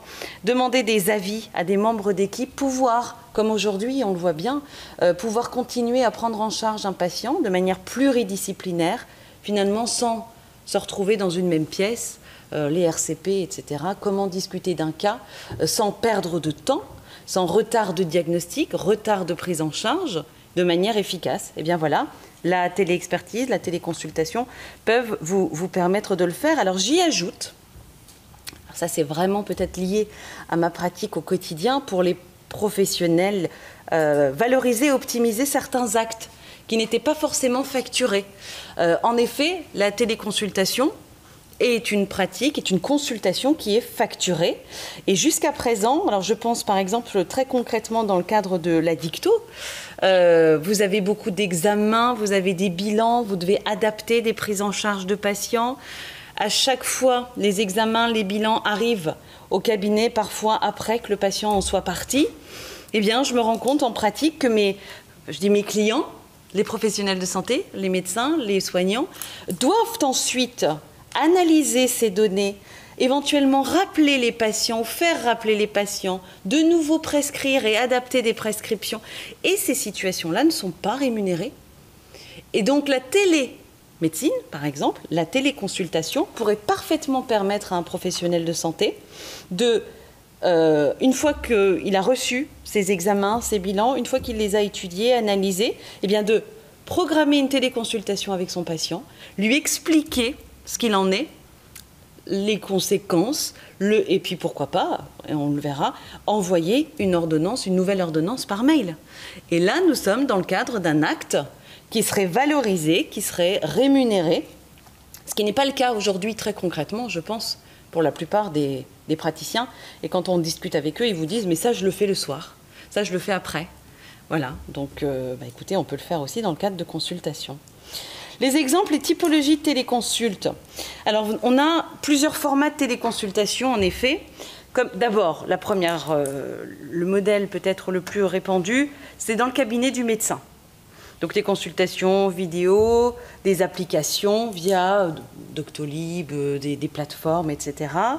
Donc, en effet, les plateformes spécialisées. Ça, c'est important de le faire parce qu'il y a eu une intervention assez développée sur la notion de secret médicale, de sécurisation des données. Et donc, en effet, dès lors que la téléconsultation intéresse un professionnel, la première chose qu'il doit se dire, c'est que toutes ces obligations légales doivent être adaptées et transposées à la téléconsultation. Donc, évidemment, la sécurisation des données, c'est le cas. Donc, il va falloir avoir un réseau sécurisé, un ordinateur sécurisé. Il va falloir respecter le secret professionnel. Donc, on va le faire via des plateformes et pas, j'ai envie de dire, bidouiller avec son ordinateur. Non. Eh bien, également, pour certains patients qui n'ont pas accès, eux, à un système, je le disais tout à l'heure, Internet de qualité qui permettent cette vidéoconférence avec leur professionnel de santé, eh bien, des salles équipées dans des pharmacies, des salles équipées dans les mairies, parfois même pour certains patients, des salles équipées dans les mairies avec une infirmière libérale, par exemple, qui pourra faire le lien et répondre à des questions très pratiques pour le médecin ou pour le professionnel de santé. Alors ici, par rapport à la crise sanitaire et à ce que j'ai pu constater, un premier warning. Attention, la téléconsultation n'est pas une consultation téléphonique. Évidemment. À aucun moment, on ne peut considérer déjà qu'on pourrait facturer évidemment une consultation par téléphone, mais ensuite, je tiens à rappeler tout de même qu'une consultation par téléphone ne remplit absolument aucune des conditions légales de la pratique du soin et de l'acte médical. Dr Paradis a pu développer la notion de secret. Eh bien, au téléphone, on est forcément en violation du secret médical, en violation du secret professionnel, puisqu'on n'est jamais certain de l'identité de son interlocuteur. Donc il y a des tolérances pour certaines situations, et la tolérance ici n'est absolument pas la règle. Donc on n'est bien évidemment pas dans un cas de téléconsultation et même pas dans le cadre du colloque singulier autorisé et défini par le Code de la sécurité sociale, le Code de la santé publique, le Code civil ou le Code pénal d'ailleurs. Alors comment mettre en place une activité de téléconsultation si cette activité est intéressante pour un praticien qui l'a testé et qui se rend compte que ça n'est pas chronophage pour lui, qu'il est assez à l'aise avec l'outil informatique, ça aussi c'est important, qu'il voit sa pratique médicale, sa pratique de soins autrement que véritablement en présence du patient. Eh bien, la téléconsultation, dans ces cas-là, elle doit d'abord, et je l'ai dit, être réalisée dans des conditions d'équipement, d'organisation adaptée à chaque situation clinique du patient, qui permettrait de garantir la réalisation de la consultation de qualité. Donc, pas pour toutes les pathologies, évidemment, pas pour tous les patients. Le patient qui, lui, de son côté, sera équipé, et on le sait, le patient qui sera en capacité de maîtriser l'outil, pour des pathologies qui ne nécessitent pas d'examen clinique, évidemment. Beaucoup plus, je crois, alors ça, moi, je ne suis pas professionnelle de santé, mais il me semble que c'est beaucoup plus dans le cadre de renouvellement, toujours pour des patients que l'on connaît et pas pour une première consultation. Voilà, donc à vous d'adapter évidemment l'outil. Elle est réalisée dans des lieux qui permettent la confidentialité des échanges, évidemment, dans le respect du secret, donc entre le patient et le médecin. Le professionnel qui téléconsulte, évidemment, est conscient de ses obligations, de l'endroit où lui-même se trouve. Et en effet, il ne peut pas être sûr que le patient est bien installé, que le patient est seul. Mais enfin, on est dans le cadre ici, il faut être raisonnable, dans le cadre de l'obligation de moyens. Si ce que l'on voit, on voit un patient qui est assis, qui est seul, qui vous dit qu'il est dans une pièce isolée, eh bien, voilà, le médecin va se contenter de le croire. Maintenant, il pourrait très bien être dans un café, dans un endroit où il a réussi à avoir un peu de Wi-Fi pour pouvoir discuter avec vous. Bon, ce ne seraient pas des conditions, de bonnes conditions, c'est évident. Mais en tout cas, ce qui est important, c'est de savoir que cette obligation relève d'abord ici pour le professionnel qui doit lui veiller au fait qu'il est bien dans de bonnes conditions pour réaliser cette téléconsultation. Et des conditions qui permettent donc de garantir la sécurisation des données transmises, la traçabilité de la facturation des actes réalisés dans des conditions respectueuses des référentiels de sécurité, l'inopérabilité concernant la transmission et les échanges de données. J'y reviendrai. Le patient peut ainsi bénéficier de manière très pratique d'un acte de téléconsultation seul ou accompagné d'un professionnel de santé qui pourra l'aider et l'orienter. Il n'y a pas ici de violation du secret professionnel, du secret médical, puisque nous sommes dans le cadre du secret partagé, et c'est dans l'intérêt du patient que ce partage d'informations a lieu, donc il n'y a pas de difficulté. Depuis son propre domicile, depuis, je le disais, le cabinet d'un autre praticien ou professionnel de santé. Et alors, il est important de voir que se développe dans des maisons de santé de plus en plus, en fonction des déserts médicaux, dans des mairies, dans des pharmacies, des lieux qui sont vraiment dédiés à la pratique de téléconsultation, de télé-expertise, qui permettent aux patients d'avoir accès à du soin à distance. La téléconsultation se déroule, et ça c'est important, avec une prise de rendez-vous. Avant la consultation, le médecin envoie un lien Internet sur lequel le patient pourra se connecter à l'heure prévue du rendez-vous. Alors là, c'est important, il faut le savoir quand même, il faut être à l'heure quand on fait de la téléconsultation, si je puis me permettre. Les délais d'attente, les retards vont être difficilement gérables dans ce cadre-là pour le patient qui se retrouve dans une zone, il est tout seul face à son écran, il ne se passe rien, donc il est possible dans ces cas-là, vous voyez, de perdre les patients. Il faut vraiment avoir un timing assez précis dans ce cadre-là. J'ai un point, là encore, un deuxième warning concernant la question des logiciels utilisés. Il est important, donc, pour garantir la confidentialité des échanges, de souscrire à des systèmes de webconférence qui sont installés sur l'ordinateur, un matériel indépendant. Pendant la crise sanitaire, beaucoup de professionnels sont passés par Skype, WhatsApp. Bon, mis à part le premier aspect qui parle à tout le monde, évidemment, nous ne sommes pas ici dans la sécurisation des données, c'est évident. Mais à chaque fois que via WhatsApp, un patient a pu accéder à un professionnel, il a eu aussi son numéro de téléphone.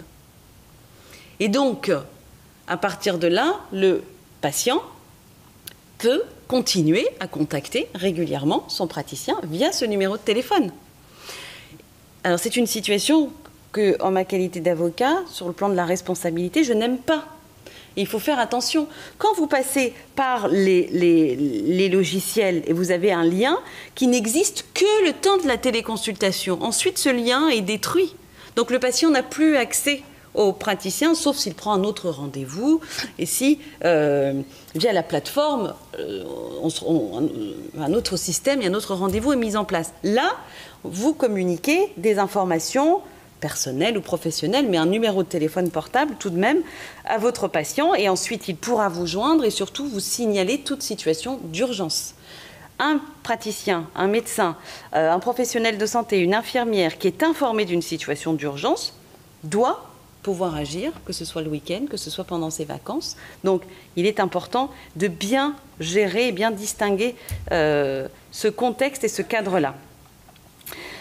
Ensuite, la téléconsultation, attention, ça n'est pas, j'ai envie de dire, de la sous-pratique, parce qu'on a l'impression, le sentiment parfois, que la vraie médecine, le véritable soin, c'est le soin avec le patient et que la téléconsultation, eh bien, c'est peut-être un outil un peu complémentaire. On voit le patient, on vérifie qu'il va bien, on peut discuter entre nous, mais que finalement, on serait un peu à l'écart de l'acte de soin, ou on serait peut-être à l'écart de la décision médicale.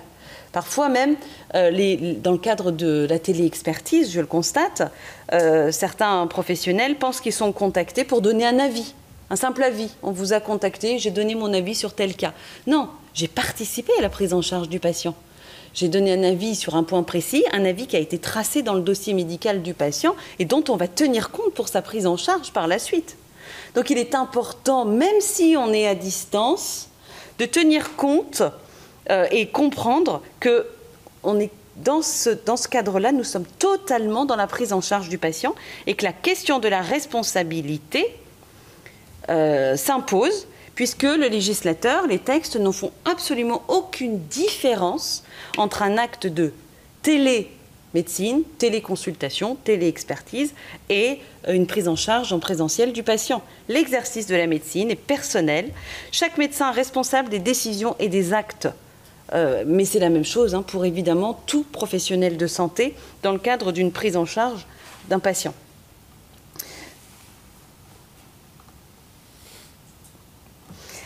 De la même façon, comme je vous l'indiquais, sur un avis demandé, eh bien, faire une déclaration explicite. Alors, de la même façon, comme je vous le disais, le fait de solliciter un avis d'un confrère, le fait de développer, de mettre en place de manière officielle, eh bien, aggrave également, quelque part, un peu la responsabilité, parce que la télémédecine, la téléconsultation présente peut-être certaines difficultés en plus. Par exemple, je prends des situations pratiques que j'ai pu rencontrer. Le fait de faire un acte, le réseau pose problème.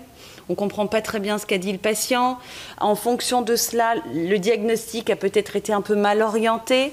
Un cas que j'ai pu avoir dans mes dossiers, le praticien envoie une ordonnance que le patient ne reçoit pas parce que ça part dans ses indésirables. Il n'a pas vérifié qu'il y avait eu un accusé de lecture ou de réception. On est dans un cadre où la prise en charge a été retardée, le patient s'en plaint. Ce sont des situations que vous ne rencontrez évidemment pas lorsque vous avez votre patient et que vous prescrivez et que vous lui remettez une ordonnance, évidemment. Même le son, peut-être, peut poser parfois difficulté. Un 6 peut être entendu comme un 10 de l'autre côté. Donc, est-ce que forcément, à chaque fois, on va écrire et transmettre au patient un écrit pour qu'il puisse vérifier ce qui lui a été dit? Voilà, ces notions-là, ces difficultés rajoutées m'amènent à dire à tout professionnel qui souhaite développer qu'il est important de faire une déclaration à son assureur pour être certain que dans son activité aussi de télémédecine, télé-expertise est couvert par son assurance. Et dans le cadre, pour pouvoir préciser le contexte de l'activité. Est-ce que c'est lui qui développe seul une activité de téléconsultation, par exemple, tous les mercredis après-midi, qui ouvre une plage via Doctolib? Est-ce que dans le cadre de la télé-expertise, il peut être amené à être sollicité pour des avis d'experts ou de spécialistes dans tel ou tel domaine avec ses confrères? Eh bien voilà, je pense que c'est important de pouvoir le déclarer. Dans le cadre des obligations, là aussi, pendant la crise, ça a été un petit peu négligé. Je pense qu'il faudra revenir à vos obligations, à toutes ces obligations réglementaires. Le compte-rendu de téléconsultation, évidemment, doit être établi par le médecin téléconsultant, doit être transmis au médecin traitant, au médecin ayant sollicité l'acte avec l'accord du patient. Alors ça, c'est important parce que même pour coter un acte, l'acte de téléconsultation n'existe pas si le compte-rendu de téléconsultation n'a pas été rédigé. Donc en cas de contrôle des services de la sécurité sociale, pour vérifier la réalité d'une cotation, la réalité d'un acte, eh bien, les comptes rendus de téléconsultation devront être produits, devront exister dans le dossier médical du patient et donc être conservés par le médecin téléconsultant dans le dossier du patient. Dans le dossier du patient, très précisément, l'article R 6316-4 a donc évolué, vous le voyez. Qu'est-ce que nous avons et sont inscrits dans le dossier du patient? Le compte-rendu de réalisation de l'acte, les actes et les prescriptions médicamenteuses effectuées dans le cadre de l'acte de télémédecine, l'identité des professionnels de santé participant à l'acte, la date et l'heure de l'acte, le cas échéant, les incidents techniques survenus au cours de l'acte. Voilà pourquoi la téléconsultation n'est pas un acte que l'on peut mettre en place sans l'avoir réfléchi, sans l'avoir réellement construit, ajouté à sa pratique, parce que vous le voyez, la réglementation a bien évolué, a tenu compte de cette pratique parfaitement, elle est totalement encadrée. À ce niveau-là, du début à la fin, je crois qu'il n'existe pas de réel vide juridique. La sécurisation des données, les moyens techniques sont prévus, la typologie des actes pouvant faire l'objet de téléconsultation sont également dans les recommandations aujourd'hui.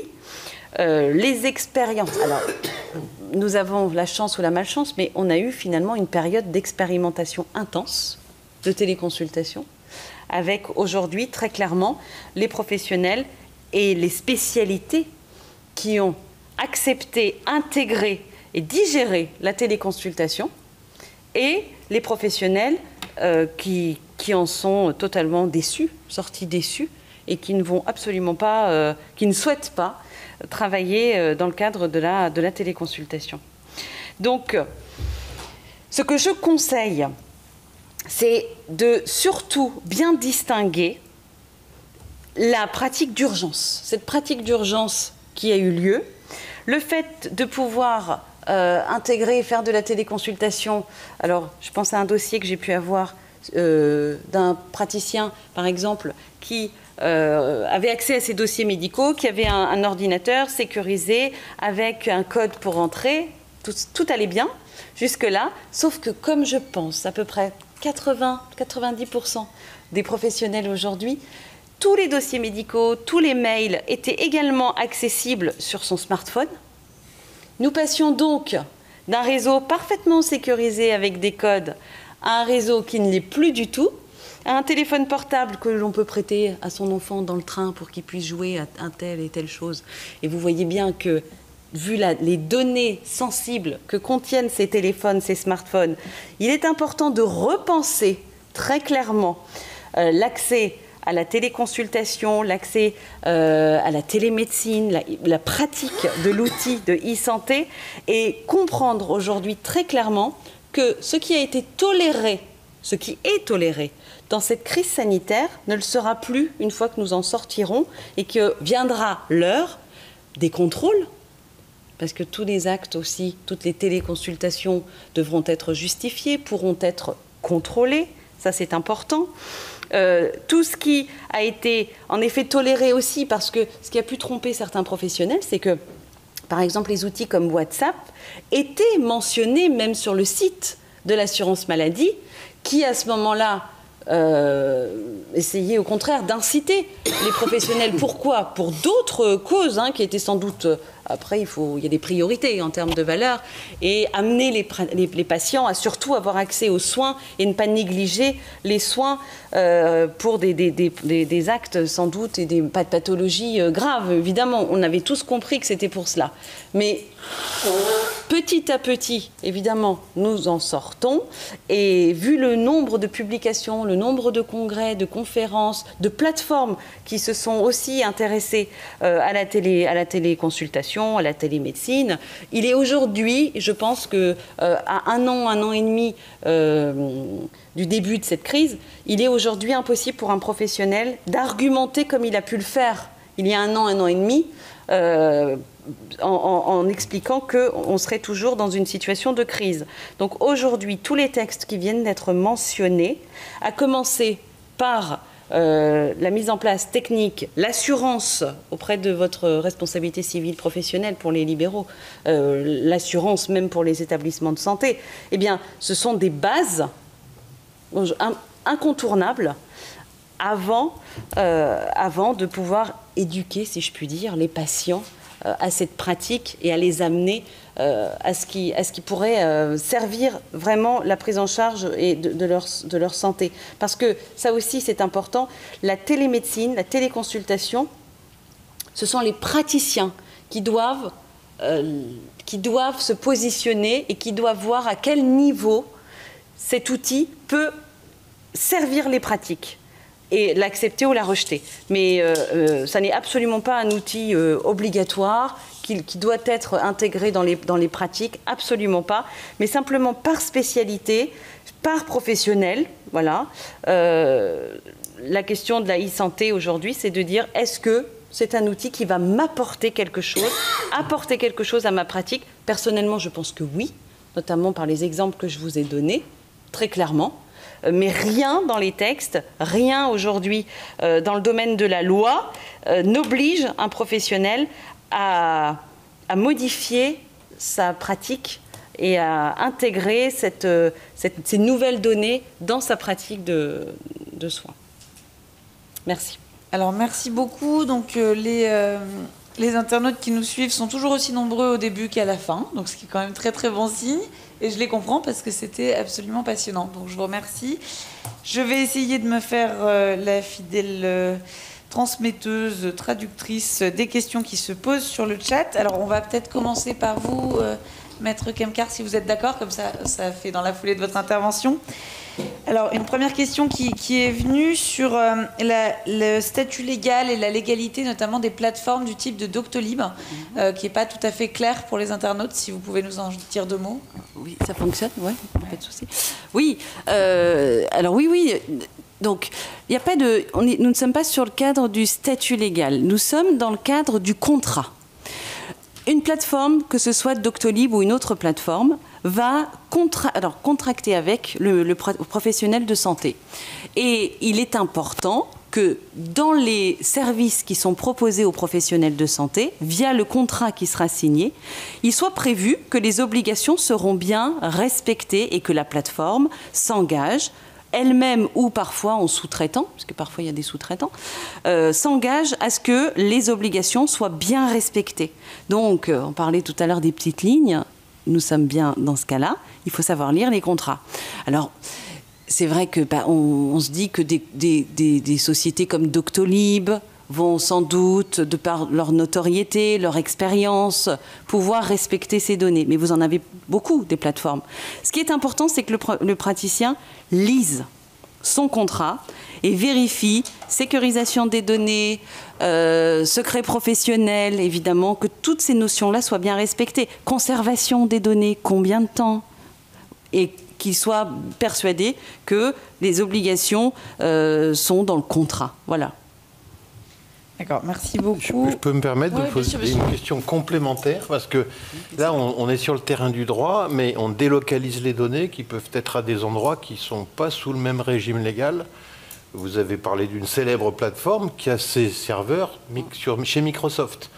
Quel droit s'applique quand ce sont des serveurs Microsoft qui sont aux États-Unis, que c'est une société française qui héberge ailleurs? Ça devient absolument indécodable pour un praticien de savoir, parce qu'il faut avoir du droit comparé avant de signer. Là, on peut pas s'en sortir. Non, mais le praticien, alors, c'est ce que je disais tout à l'heure, il faut être simple. C'est-à-dire que je me mets à la place d'un praticien, un professionnel de santé qui souhaite pratiquer de la télémédecine et qui souhaite pouvoir contractualiser avec une plateforme. Il va penser à ses obligations. Ses obligations. Moi, en tant que professionnel, je vais signer un contrat et respecter mes obligations. Ensuite, évidemment, il y a d'autres sphères qui nous dépassent. Mais ces sphères n'engageront pas la responsabilité du professionnel de santé. Étape par étape. Oui, donc après la question, si je comprends bien, devient aussi éthique sur la question de l'hébergement des données et du coup de quel droit. Mais moi, je ne suis qu'avocate. Bien sûr. L'éthique.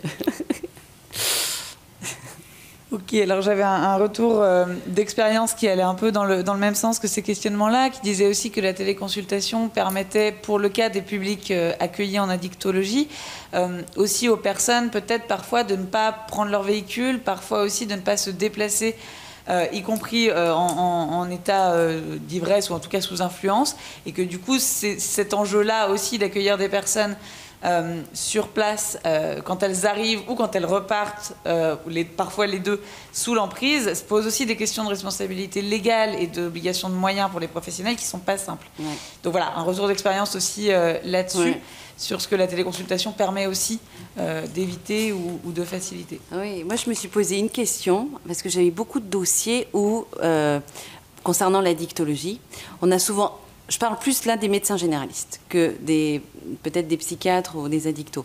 Mais quand on a un médecin généraliste qui prend en charge l'addiction, on sait que forcément il en aura plus. Et il aura une file active plus longue. C'est souvent des problèmes par la suite, notamment avec l'assurance maladie. Nous nous connaissons sur ces points-là.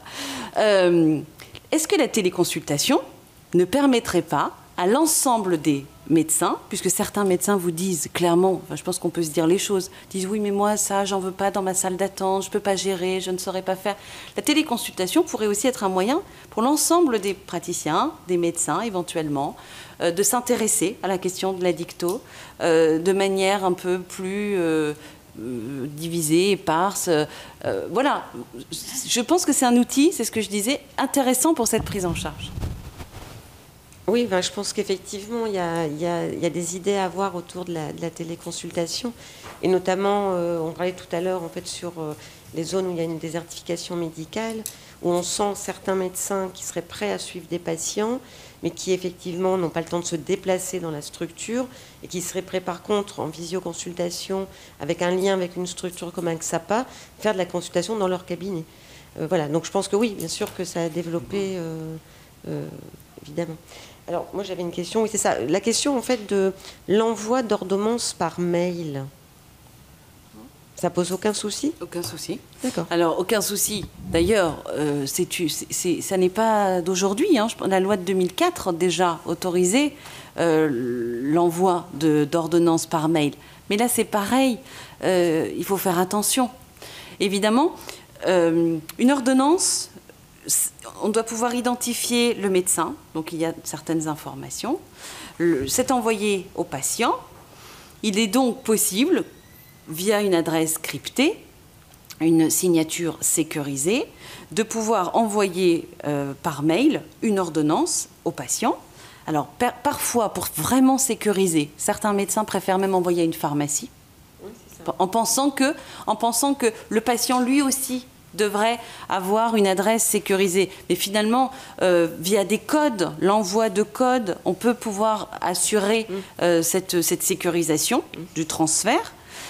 Il est évident, là aussi j'ai envie de faire appel au bon sens.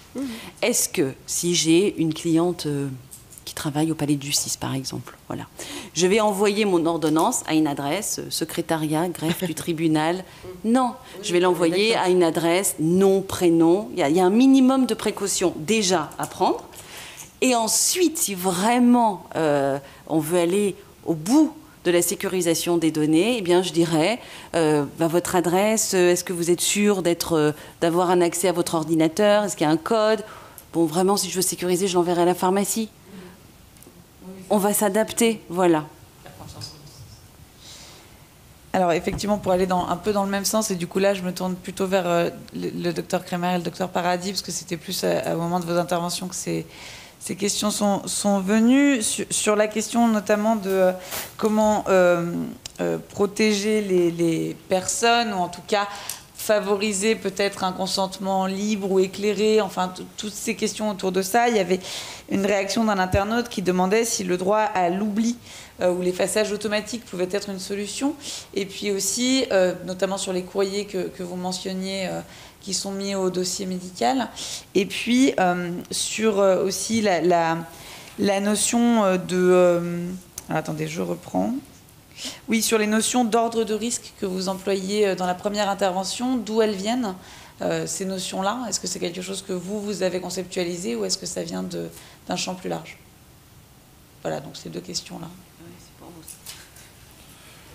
Moi, je dirais que on a tout un champ de recherche encore à faire pour essayer de distinguer ce qui relève d'un consentement aux soins, dans ces consentements aux données, et d'un consentement à la recherche. Il y a probablement des choses qui ne sont pas encore démêlées, et je pense que le consentement aux soins n'est pas de même nature qu'un consentement à la recherche. Un consentement à la recherche, c'est absolument contractuel.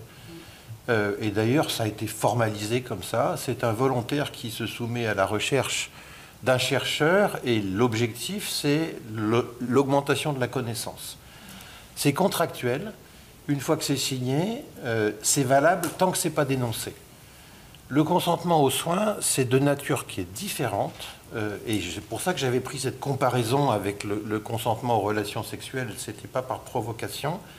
Parce que ça doit être entretenu, renouvelé, tout au fur et à mesure que la relation existe. Consentir à ce qu'un médecin détienne son nom, son prénom, son adresse, ses antécédents dans la foulée d'un acte de soin, c'est une chose, pour permettre cet acte de soin, mais consentir à ce que cette détention ne cesse pas dès que l'acte de soin cesse, alors que l'acte de soin a cessé, c'est déjà consentir à une recherche, parce que c'est l'exploitation de ces données. Et c'est là où j'avais essayé d'exprimer que l'anonymisation me protégeait, mais qu'ensuite, ça me coupait aussi de ces données. Vous ne pouvez pas avoir un droit au retrait des données à partir du moment où ça a été tellement anonymisé que tout lien a été irréversiblement coupé avec votre nom. C'est paradoxal.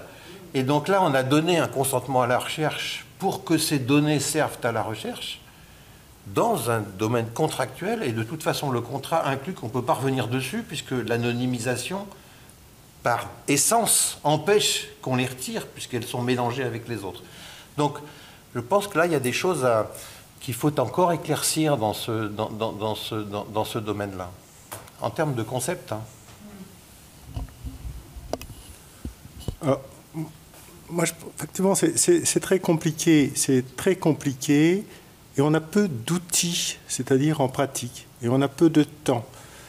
Dans la relation soignant-soigné, à partir de quel moment et à quand est-ce que je dois commencer à parler du consentement?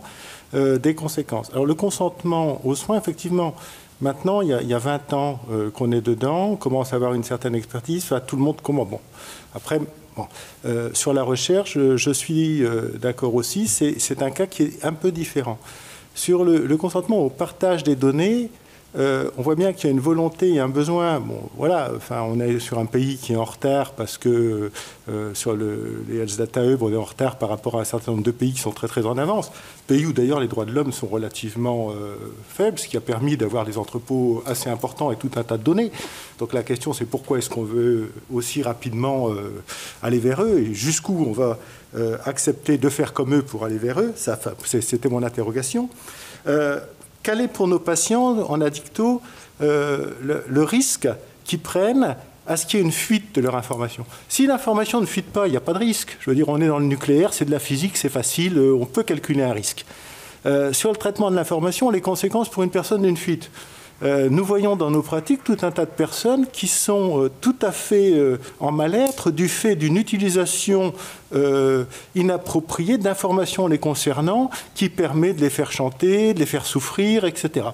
Donc, quel est le risque pour nos patients que les informations qui concernent leur état de santé soient divulguées? Voilà. Donc, on est sur des pathologies honteuses au titre de la société. Quel bénéfice à un patient, quel bénéfice à un patient psychiatrique que ces pathologies soient portées à connaissance des autres, dans le partage. On sait très très bien qu'un malade psychiatrique, dès lors que des somaticiens le prennent en charge, en général, bien sûr pas individuellement, il augmente sa probabilité d'être maltraité et sa mortalité de façon considérable. Parce que de toute façon, il simule, il fabrique, etc. Voilà. On sait par contre, à l'inverse, qu'un patient psychotique vaut mieux pas arrêter son traitement et que c'est dans son intérêt que son traitement soit poursuivi. Donc la question que nous pratiquons, on s'est posée, c'est dans le partage, est-ce que je vais plutôt conseiller à mes patients psychotiques et dans la relation que j'ai avec eux, leur dire « je pense que vous avez bénéfice à ce que votre traitement ne soit pas interrompu, et donc si vous êtes pris en charge, c'est intéressant que la personne qui vous prend en charge sache que vous ayez besoin de ce traitement. » Par contre, je ne suis pas persuadé qu'une personne qui ait des troubles du comportement, qui soit un anxieux, l'information que soit un anxieux soit portée partout, il va arriver à Nice, il dit j'ai mal au thorax, j'ai mal à la peau. Je pense qu'il est en perte de chance par rapport au fait que si on ne sait pas que c'est un anxieux. Voilà. Donc on est bien dans un ajustement. Et moi je me pose la question de comment je gère ça avec mes patients, comment je traite ça dans le système d'information pour que l'éjection des informations automatiques se fasse sans que ce soit trop compliqué, comment je trace les consentements, comment je révise la durée du consentement. Parce qu'effectivement, le droit à l'oubli, il existe. Il est prévu, il est dans les textes, etc. Et d'autre part, la confiance que le patient m'accorde, elle est à durée limitée. Donc je peux la réactualiser régulièrement. Et toutes ces questions sont des questions pratiques. C'est encore quelque chose en plus qu'on demande aux soignants pour faire un bénéfice lucratif sur d'autres. Parce que tout ça, ça n'apporte pas rémunération sur le soignant qui va récupérer l'information, ni sur le patient qui est le détenteur de l'information, qui la vend, pas qui la donne. Par contre, il y en a qui feront du profit derrière. Mais bon, ce serait dans l'intérêt de tous, bien évidemment. Et c'est vrai qu'à vous entendre, on voit bien qu'on a aussi là un déficit en pédagogie, en formation, tant des professionnels que des usagers. J'entendais l'expérience sur 3 départements où on voit que très peu en fait ne donnent pas leur consentement. Qui ne s'opposent pas effectivement à la mise en place de ces données. Et en fait, je me disais, moi, pareil, j'ai eu aucune information en tant que citoyen sur cette question-là, qui va arriver là dans 15 jours à peine.